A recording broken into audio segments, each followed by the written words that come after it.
O que é o Antigo Testamento ou o Tanar? Um vídeo bem básico, bem introdutório, para esclarecer o que é que os cristãos chamam de Antigo Testamento e os judeus ainda hoje chamam de Tanar. A sua estrutura, a sua composição.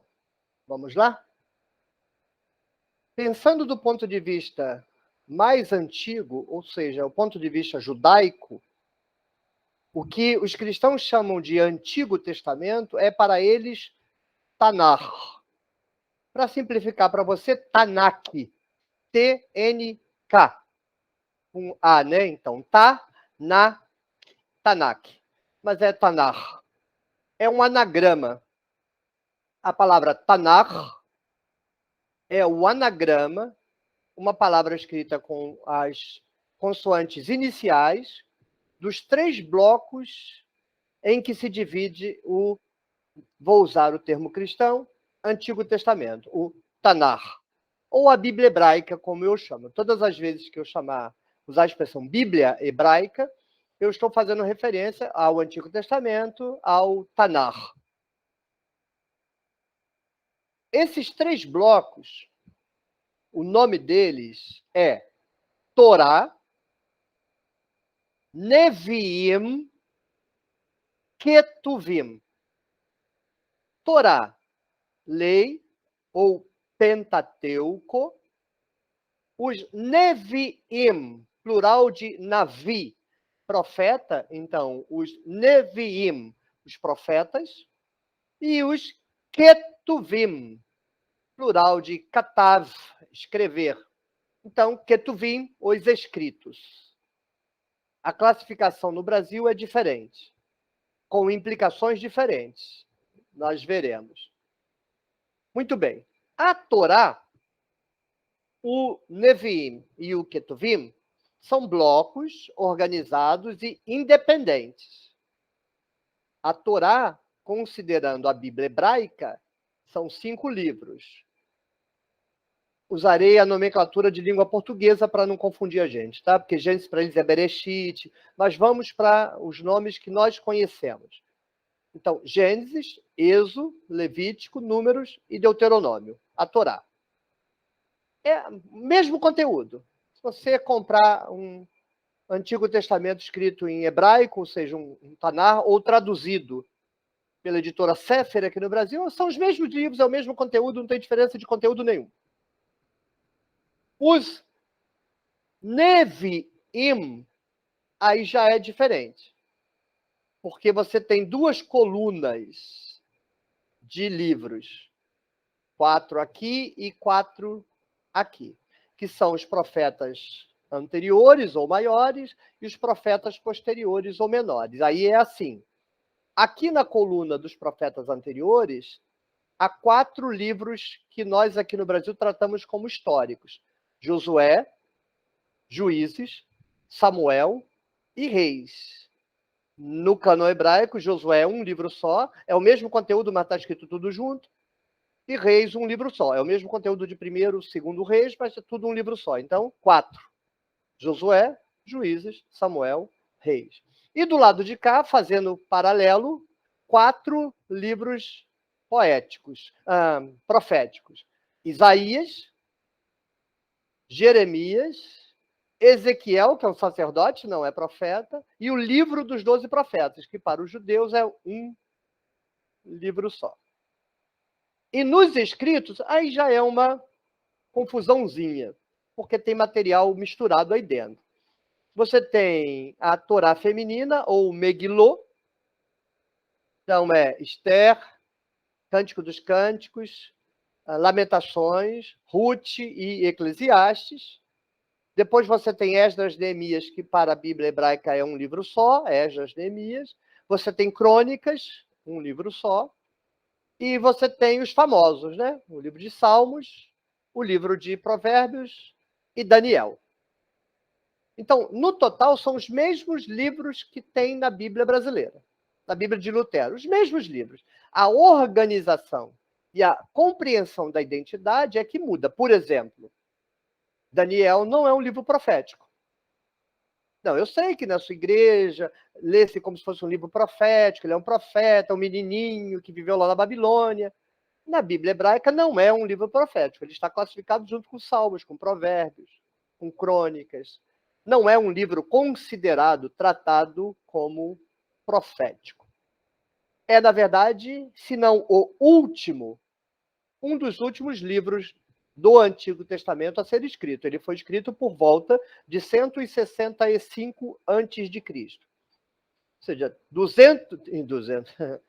450 anos de distância, de 350 a 450 anos de distância dos eventos que ele narra.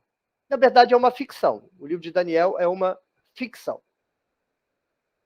Um outro exemplo que a gente poderia dar é Crônicas, que a gente trata como um livro histórico, porque a gente pegou os livros poéticos, Josué, Juízes, Samuel e Reis, e trata como histórico. E aí bota a Crônica junto, mas Crônica não é considerado pela Bíblia hebraica um livro profético. Não. Está lá nos escritos. Muito bem. Uma questão. Essa ordem, Torá, Neviim, Ketuvim, parece corresponder à ordem em que esse conjunto foi reunido. Então, primeiro foi reunida a Torá, século IV, talvez, do 5 para o 4. A Torá não foi escrita antes do século V. Então, se ela não foi escrita antes do século V, dificilmente foi fechada no século V, mas pode ser século V, século IV, apostando no século IV. Os profetas, século V ao século III, e os escritos, século III, século II, por aí. Mais ou menos no período dos Macabeus, talvez os escritos tenham sido fechados. Eu fiz um vídeo sobre Salmos, sugerindo que o fechamento seja no período dos Macabeus. Há um livro, Argonautas do Deserto, que pressupõe não o fechamento, mas inclusive a composição de muitos livros do Antigo Testamento nesse período aí, segundo século antes de Cristo. Não o sigo, não. Nem a montagem da Torá é desse período, nem a montagem dos profetas é desse período. Os problemas são muito anteriores. Uma das razões para a gente não admitir que os profetas anteriores seja do período dos Macabeus é que é um livro para destruir a memória dos reis, para transformar os reis em gente que Deus não aprova. Ora, como é que você vai escrever isso quando Judas Macabeu está se coroando? Não faz nenhum sentido. Para mim, nenhum sentido. Gravarei um vídeo sobre isso posteriormente, que é uma discussão muito difícil, muito pesada, muito enviesada, a discussão de que por que os profetas anteriores e, por extensão, os profetas foram montados. Né? Mas vamos ficar assim, então. Não significa que, montada a Torá, montados os Neviim, montado os Ketuvim, isso é Bíblia. Não é Bíblia. Não há Bíblia antes da destruição do Templo de Jerusalém. Esquece isso. Não, professor, tem a Septuaginta. Não tem a Septuaginta, não. A Septuaginta é um processo de séculos. Ninguém sentou e traduziu um livro chamado Septuaginta, que seria o Antigo Testamento. Esquece isso. Isso é ilusão completa. A Septuaginta é um conjunto de textos traduzidos para o grego que ninguém, honestamente, sabe qual era o conteúdo total disso. Porque ninguém exatamente sabe qual era o conjunto de livros que a igreja primitiva usava. Não, ninguém sabe. Quem disser que sabe, mente. Porque não há referência no Novo Testamento, em detalhes, sobre qual era esse conjunto. A gente ouve Paulo, ou o suposto autor dos livros que as pessoas matam e morrem para dizer que é Paulo, dizer que toda a escritura é divinamente inspirada, ou toda escritura divinamente inspirada é proveitosa. Mas qual é toda a escritura? A sua Bíblia luterana? O católico acha que é a dele. Ou seja, é coisa de topeira você ler toda a escritura e imaginar que é a sua escritura. Não se faça de topeira. Salve sua sanidade mental. E pense assim, a gente não sabe quais são os livros que estão sendo referidos aqui. Mesma coisa a declaração da Carta de Pedro, né? Nenhuma profecia de particular interpretação, mas homens santos falaram. Quais homens santos? Você sabe quem são? Quais são os textos a que a Carta de Pedro está fazendo referência como sendo a Escritura Sagrada?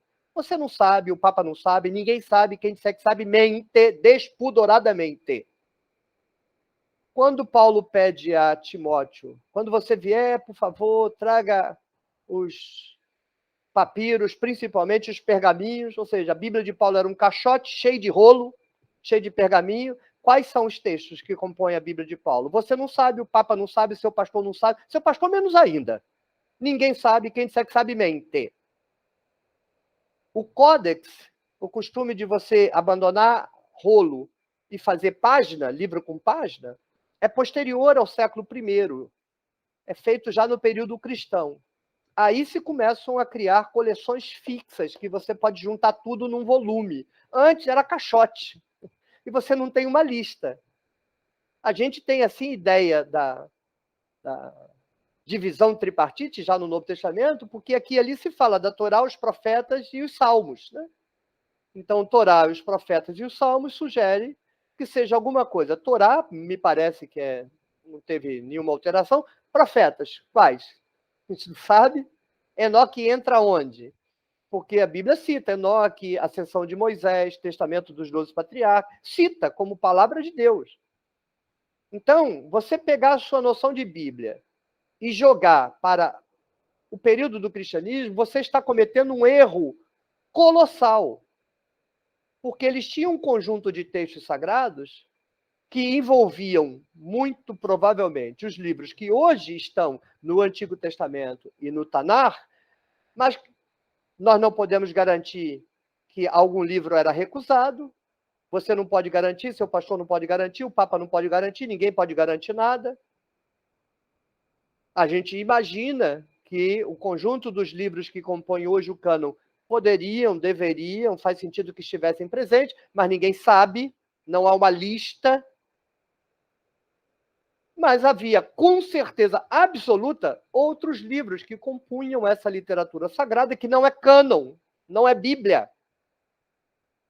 Não existe a palavra Bíblia nesse sentido, existe a palavra tabiblia. Quando Paulo se traga tabiblia, ou seja, os rolos, o caixote, com papel velho dele. Papel velho, isso que era aquela literatura. Especial para eles. Eles interpretavam aquilo como mensagem de Deus para eles, para a igreja, mas não é cânon, não há uma lista fechada, até porque não há nenhuma autoridade para fazer isso, né? Eram comunidades que se detestavam umas às outras. Você acha que Paulo vai aceitar a autoridade de Jerusalém? Jerusalém vai aceitar do Paulo quando um fica metendo o dedo no olho do outro? Não. Aí, depois que se inventar o códex, vai ficar mais fácil de você estabelecer uma lista de livros e costurá-los todos juntos. Diz a tradição, mas muitos dizem que isso é uma lenda, que o primeiro cânon é feito pelos fariseus lá em Jâmnia.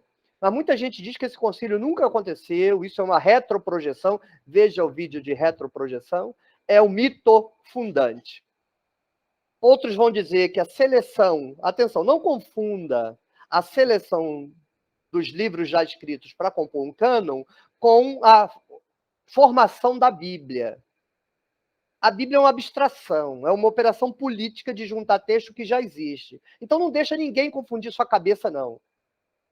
A Bíblia não vai ser inventada no século II, no século IV, no século V. Esquece isso, isso é tonteria. Os textos que compõem a Bíblia são esmagadoramente, na sua maioria, do Novo Testamento, do primeiro século e até a metade do segundo século. Posteriormente vai haver acréscimos, mas textos, não. E os do Antigo Testamento estão todos prontos. Mas agora vai começar a discussão de quais textos vão compor a lista particular de cada comunidade, porque agora eles podem botar tudo num livro. Então, diz a tradição que os judeus vão formar o primeiro cânon e seria o Tanar. Mas isso não é uma evidência arqueológica, historiográfica indiscutível. Isso é uma tradição. Diversos grupos cristãos vão fechar diversos textos diferentes. A igreja da Etiópia vai formar uma quantidade diferente de livro. A igreja cristã vai formar o que hoje é a Bíblia Católica, mas a Septuaginta tinha outros textos. As primeiras versões da Septuaginta não vão ser sequer iguais à Vulgata, vão ter livros a mais. A Igreja Ortodoxa tem livros distintivos da Igreja Protestante. E, finalmente, Lutero vai cortar. Né? Lutero não tem o cânon verdadeiro e a Igreja vai aumentar. Não, isso é mentira. Lutero corta, vai lá na Vulgata, joga fora, joga fora, joga fora, joga fora, joga fora, joga fora. Mandou jogar fora 7 livros. Com que autoridade? A mesma com que ele autorizou matar 100 mil camponeses. Quem mata 100 mil camponeses joga fora 7 livros com muita tranquilidade. Né? Como jogou fora Maria enquanto mãe de Deus e fez ela ser uma senhorinha mãe de Jesus. Né? Sem se dar conta de que com isso ele faz Jesus ser o imundo filho da Maria imunda, segundo Lucas. Então, não confunda o cânon, a coleção de livros de determinado grupo eclesiástico, com os textos.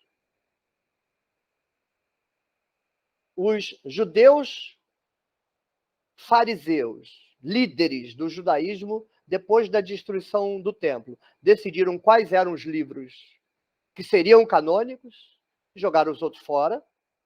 Depois a igreja vai fazer a mesma coisa, decidir quais são os textos canônicos e joga o resto fora. Então ela vai acrescentar livros em relação ao cânon judaico e vai canonizar determinados textos como sendo o Novo Testamento. Isso não tem nada a ver com Bíblia. Isso é uma decisão institucional de fechar uma lista de livros. Mas não está sendo inventado aí. Os textos são do Novo Testamento 300 anos, mais velhos do que a decisão de Nicéia, e do Antigo Testamento 800, 900 anos mais velhos do que a decisão de Nicéia. Nicéia não decide nada, a não ser uma lista de livros. A mesma coisa vai acontecer com grupos cismáticos, a mesma coisa vai acontecer com a Igreja Ortodoxa, quando se separar da Igreja Cristã, e a mesma coisa vai acontecer com Lutero. Porque toda vez que tiver um cânon, tenha certeza que está acontecendo ruptura de comunidade. Leia o meu texto. Jogando o lixo para fora. Ou seja, a decisão de cânon é porque você está jogando gente para fora da comunidade e aí você joga o livro fora que ele usa para dizer que você é o certo e ele é o errado. Ou seja, cânon é um negócio completamente político, só político, nada mais do que político, e não serve para nada no sentido de você interpretar os textos. A noção de Bíblia, a noção de cânon não serve para nada se o seu processo é entender os textos. Aí aqui precisa de um esclarecimento. Nós não estamos lendo os textos que a gente está lendo porque são Bíblia. A gente está lendo os textos que a gente está lendo porque estão na Bíblia. Se tivesse chegado a nós, dentro de um pacote canônico, outros livros, nós estaríamos lendo os outros livros. Mas o sentido deles não decorre em nenhuma medida do fato de que eles estão no cânon. Pelo contrário, que se dane o cânon. Eu estou me lixando para o conceito de cânon. Lá nos Estados Unidos, um teórico chamado Childs veio com uma conversa mole para boi dormir, conversa conservadora para enganar bobo na universidade, de que a aproximação canônica é uma aproximação legítima. Chama alegoria, querido. Você transforma o Antigo Testamento num livro cristão e sai metendo trindade onde você quer. Mas você não precisa inventar essas conversas fiadas de universidade. Fala o que Justino já dizia lá há 2000 anos, era mais honesto. Ele era honesto. Ele era honesto. Se não alegorizar o Antigo Testamento, não serve para nada. Aí o Child quer continuar alegorizando, que é o que se chamou de leitura cristológica. É alegoria, mas não tem coragem de assumir, porque não vai fazer papelão na universidade. Quem vai levar a sério um sujeito que diga tem que alegorizar? Ninguém. Aí ele inventa uma teoria que é falsa, igual nota de 3, para enganar desavisado. E eu conheci um monte de desavisado na vida. Um monte. Inclusive com diploma de doutorado. Tudo desavisado. Porque a gente que quer ser enganada. Então, o cânon não tem nenhum valor heurístico. Zero. Não serve para nada. Lixo completo. Quando a gente estiver lendo o texto bíblico, nem noção de Bíblia a gente leva para a leitura. Quando a gente está lendo Gênesis 1, nem a noção de Torá a gente leva para a leitura. Não, a gente vai ler Gênesis 1. O texto de Gênesis 1 é anterior à decisão que alguém teve de juntar um monte de texto e inventar uma Torá. Então, o conceito de Torá não tem nada a dizer sobre o sentido de Gênesis 1. Nada, absolutamente nada. É estuprar Gênesis 1 quando você obriga os seus olhos a ler Gênesis 1 pelo conjunto da Torá. Isso é um estupro hermenêutico. Pior ainda é o cânon. Não, nenhum sentido. A gente só precisa conhecer isso porque faz parte da formação do texto. Não caiu do céu, nenhum anjo trouxe, não foi ditado por Deus, foi escrito pelas pessoas. Inclusive está no site do Vaticano. Vai lá e leia o site do Vaticano. E a Bíblia, enquanto palavra de Deus, escrita entre aspas, foi escrita em todas as suas partes e fontes por pessoas humanas com palavras humanas, as pessoas escreveram a Bíblia. A igreja chama de palavra de Deus, mas não foi porque Deus disse as palavras. As pessoas é que disseram. Palavra de Deus é um termo teológico, não é uma descrição de um processo. Pessoas escreveram. E aqui na tenda, nós só lidamos com as pessoas que as escreveram. Eu não tenho nenhum interesse pelo judeu sacerdote, filho de uma capivara, que inventou a Torá. Tem mínimo interesse nesse sujeito. Não tem nenhum interesse nos cristãos que lá pelo século sabe Deus quando juntaram tudo. O cânon é isso aqui. Dane-se esses que fizeram isso. Não são chamados a prestar informações para nós, porque o que eles fizeram não tem nada a ver com o sentido dos textos históricos. A noção de cânon não serve para nada.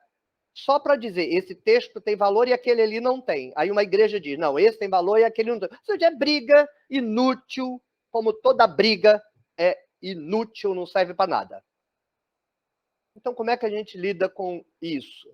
A gente compreende, isso é da Torá, isso aqui é dos profetas, isso aqui é dos escritos, legal. Mas quem escreveu isso aqui? Por exemplo, para eu encerrar, você vai ler, porque está nos escritos, é a corrente sapiencial. Lorota, conversa fiada. Quem escreveu 95% de todos os livros que estão dentro dos escritos é o Templo de Jerusalém, sacerdote. É porque o registro é o registro de sabedoria, é escriba trabalhando para sacerdote, porque antes o escriba trabalhava para rei. Agora, o mesmo escriba trabalha para sacerdote. Mas o conteúdo inteiro é sacerdotal.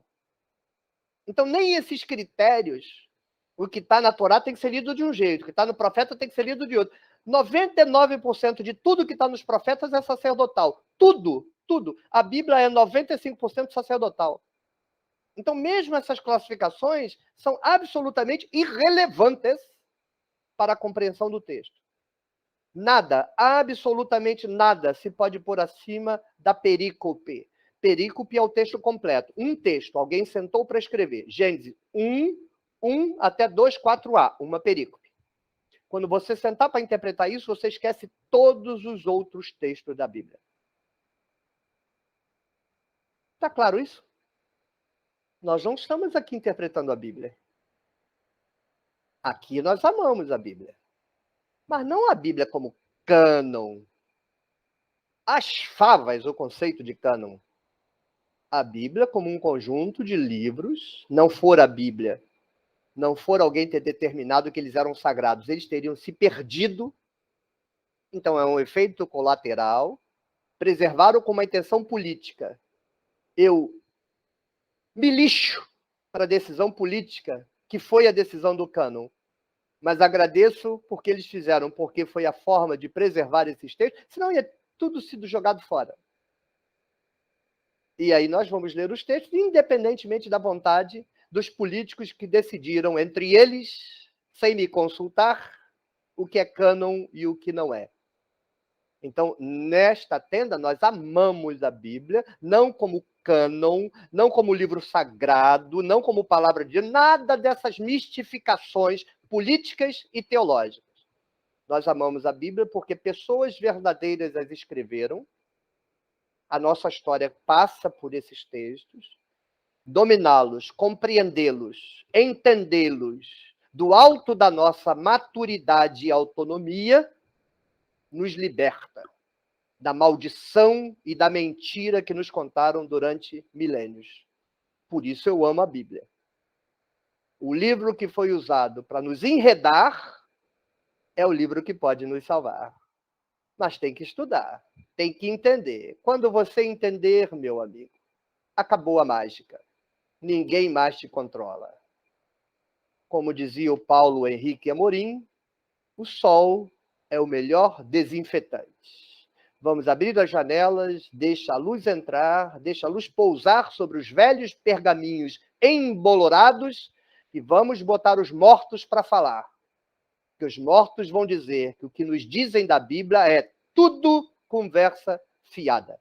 O que a Bíblia diz está enterrada na poeira do tempo. E você tem que arregaçar a manga, pegar a sua vassourinha de arqueólogo, limpar a sujeira do tempo e botar os mortos para falar. E eles estão muito ansiosos para falar. É só pedir e eles abrem a voz. Vamos ouvir? Te convido. Tchau, até o próximo vídeo.